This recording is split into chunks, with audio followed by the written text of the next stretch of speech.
A jama'a assalamu alaikum wa rahmatullahi ta'ala wa barakatu. Barkanmu da warhaka, barkanmu da wannan lokaci. Kamar da yadda ku sani, sunana Saminu Suleiman Bajinta, wato executive producer na fim din yar tsuntuwa, kuma wanda na taka rawar gani a cikin fim din yar tsuntuwa, wato Suraj dan gidan Alhaji Kabiru. A barkanmu da warhaka, barkanmu da wannan lokaci.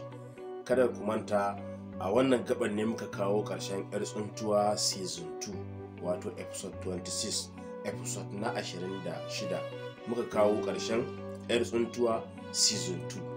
A kutara yar tsuntuwa season 3 muna nan muna shirye-shirye, in Allah ya yarda za mu bujiro muku da ayyuka yadda ya kamata, wadda za su ba ku mamaki kuma za ku ji daɗin su. Akwai abubuwa kala-kala kaca-kaca.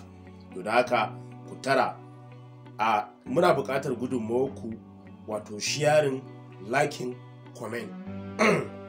Wannan sharing da liking da comment din nan zai ba mu gudunmawa wajen ƙara bijiro muku da yar tsuntuwa fiye da yadda kuka saba ganin sa a yanzu.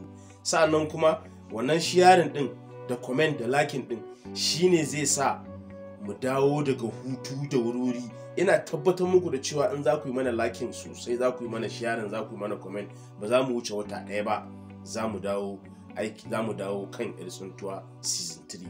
Sa'annan kuma idan kuka ba mu haɗin kai, kuka yi mana duk abubuwan da muka bukata ku yi mana, ba za mu jima ba za mu dawo da wuri, ko wata ba za mu yi ba, za mu dawo yar tsuntuwa season 3. Na gode, na ku Saminu Suleiman Bajinta, Kano, gandun albasa.